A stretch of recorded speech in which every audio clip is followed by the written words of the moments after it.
Salut tout le monde, c'est Elodie. Bienvenue sur ma chaîne dédiée à l'économie domestique et à la propreté de la maison. On passe tout de suite au sujet. Normalement, le chauffage est coupé la majeure partie de l'année. Et lorsque la période de chauffage commence, il n'est pas rare que les radiateurs se manifestent par un glou-glou bruyant. Parfois, ils ne chauffent même plus vraiment. Le glou-glou en révèle la raison. Il est grand temps de purger le chauffage ou les radiateurs. Nous te dévoilons la marche à suivre pour y parvenir. Actualisé le 29 septembre 2023. Temps de lecture 7. Protocole purger le chauffage en toute simplicité. Pour purger le chauffage, tu n'as pas besoin d'être un chauffagiste ou un expert en plomberie qualifié. Tout ce dont tu as besoin, un accès au chauffage ou aux conduites de chauffage, quelques outils, pour la vanne d'eau sur les radiateurs, un petit récipient pour l'eau de chauffage et un chiffon pour essuyer. Aperçu de la purge du chauffage ou des radiateurs. Purger le chauffage, ménage le porte-monnaie et l'environnement. Faire les préparatifs nécessaires, arrêter le chauffage et contrôler le niveau de remplissage avant de purger. Régler le thermostat du radiateur sur maximum. Purger le chauffage avec une clé de purge de chauffage. Purger les radiateurs sans clé FAQ. Purger le chauffage et les radiateurs après avoir purgé les radiateurs. Purger le chauffage, ménage le porte-monnaie et l'environnement. Le glou-glou dans le chauffage est dû à la présence de bulles d'air dans l'installation de chauffage. Mais l'air n'est pas la seule cause du glou-glou dans les radiateurs et les tuyaux de chauffage. Les radiateurs sont remplis d'eau,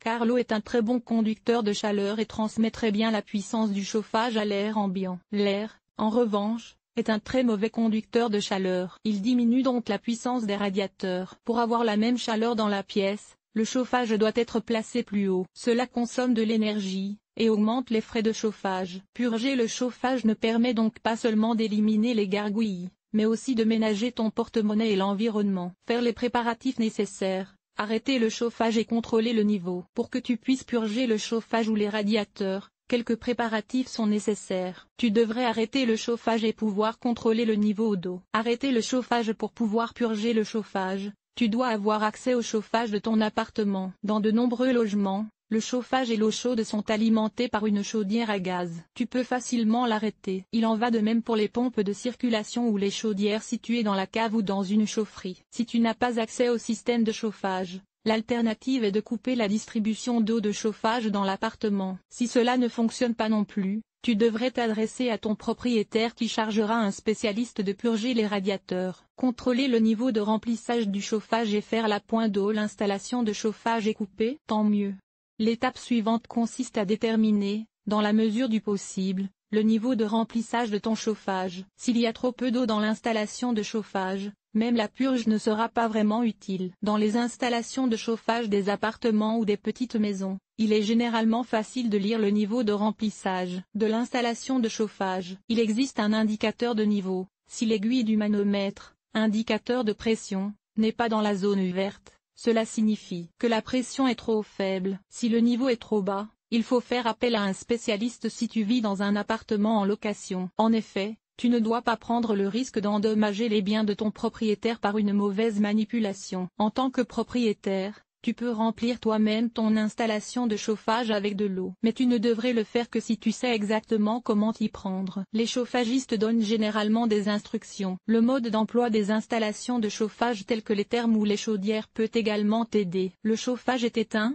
Le niveau d'eau est suffisant? Alors attends 1 heure que l'eau se soit bien répartie dans l'installation de chauffage. Avant de purger, mets le thermostat du radiateur au maximum. Après le temps d'attente, tourne tous les radiateurs sur le thermostat à la température maximale. Il s'agit généralement du niveau 5. Tu dois commencer à augmenter la température par le radiateur le plus proche de l'installation de chauffage. De là, tu fais le tour de l'appartement ou de la maison. Pourquoi tu devrais commencer à augmenter le chauffage en bas? L'air est un gaz et monte en se réchauffant, aussi bien dans les radiateurs que dans l'ensemble de l'installation de chauffage. Et cela fonctionne mieux du bas vers le haut, lorsque les radiateurs les plus éloignés ou les plus hauts sont encore refroidis. Purger les radiateurs de loin en proche de la source de chauffage. Ce n'est que lorsque tous les radiateurs ont atteint la température maximale que tu dois commencer à les purger. Commence par le radiateur le plus éloigné de la source de chaleur et le plus haut. Dans un bâtiment à plusieurs étages, tu commences donc par l'étage supérieur. De là, tu fais le tour de l'appartement. Pourquoi commencer par le haut? Comme nous l'avons dit, l'air est un invité, et l'air chaud monte. Comme l'air se déplace dans le chauffage dans un système fermé, c'est en haut que la proportion d'air est la plus élevée. Purger le chauffage avec une clé de purge de chauffage. Sur le côté du radiateur opposé au thermostat de chauffage,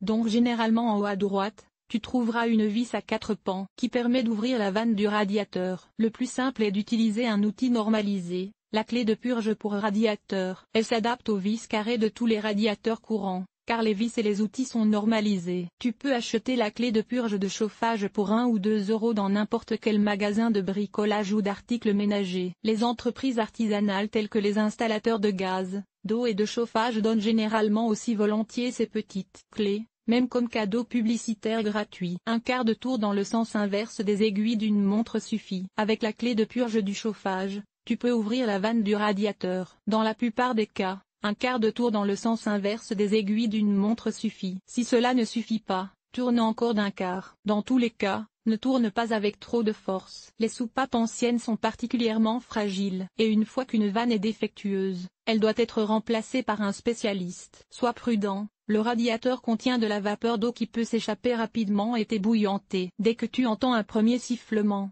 place un récipient sous la vanne. Une fois que la vapeur d'eau s'est échappée, l'eau chaude suit à un moment donné. Là aussi, fais attention, l'eau gicle parfois dans toutes les directions, et tu risques de t'ébouillanter. Dès que l'eau monte, tu peux refermer la vanne. Ensuite, continue avec le radiateur suivant. Purger un radiateur sans clé. Une clé de purge pour radiateur est un outil utile. Mais tu peux aussi facilement purger tes radiateurs sans cette clé. Une clé plate, une clé à molette ou une clé à tube remplace avantageusement l'outil spécial. Pour éviter de glisser avec la pince, tu peux placer un chiffon fin sur la vis à tête carrée de la vanne d'eau. Sinon, la procédure est identique, tourner d'un quart de tour dans le sens des aiguilles d'une montre, laisser s'échapper l'air qui siffle, récupérer l'eau qui s'échappe et refermer la vanne. Essuyer à sec, c'est tout. FAQ. Purger le chauffage et les radiateurs. Qui est responsable, le locataire ou le propriétaire? Beaucoup se demandent si c'est à eux ou au bailleur de purger le chauffage. En fait, c'est le bailleur qui est responsable de la purge. Mais tu peux également purger toi-même les radiateurs. Par mesure de sécurité, tu devrais toutefois te renseigner auprès du bailleur ou de la gérance de l'immeuble. Parfois, le contrat de location stipule que les locataires n'ont pas le droit d'effectuer des travaux d'entretien mineurs sur le chauffage, comme la purge. Quand faut-il purger le chauffage? La purge ne nuit ni au chauffage ni aux tuyaux et dure au maximum 5 minutes par radiateur. Les experts recommandent de purger les radiateurs à titre préventif avant chaque période de chauffage. Si les tuyaux ou les radiateurs glougloutent, si les radiateurs chauffent de manière irrégulière ou ne chauffent pas du tout, tu devrais en tout cas passer à l'action. Même si un seul radiateur a été remplacé, le système de chauffage doit être purgé de son air. Après avoir purgé les radiateurs,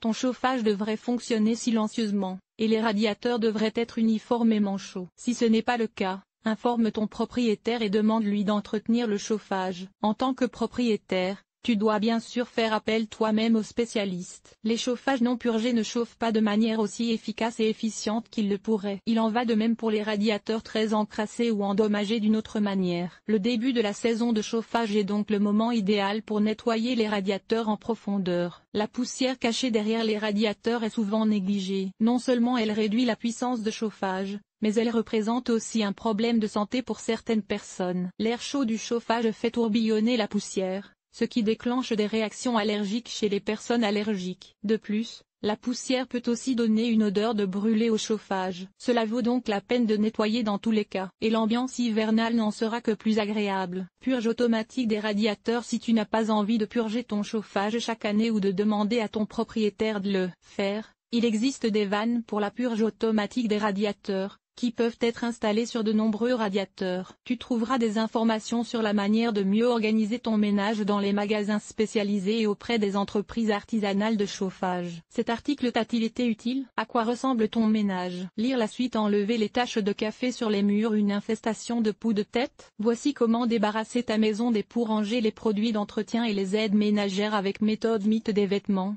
Que faire? Aspirateur sans fil, oui ou non? L'entretien de la guitare en toute simplicité. Les meilleures idées pour organiser tes placards de cuisine. Nettoyage extérieur. Nettoyer la salle de bain. Laver le sol et les surfaces famille. Organiser le ménage. Entretien des vêtements. Nettoyer la cuisine. Agir de manière durable. Linge,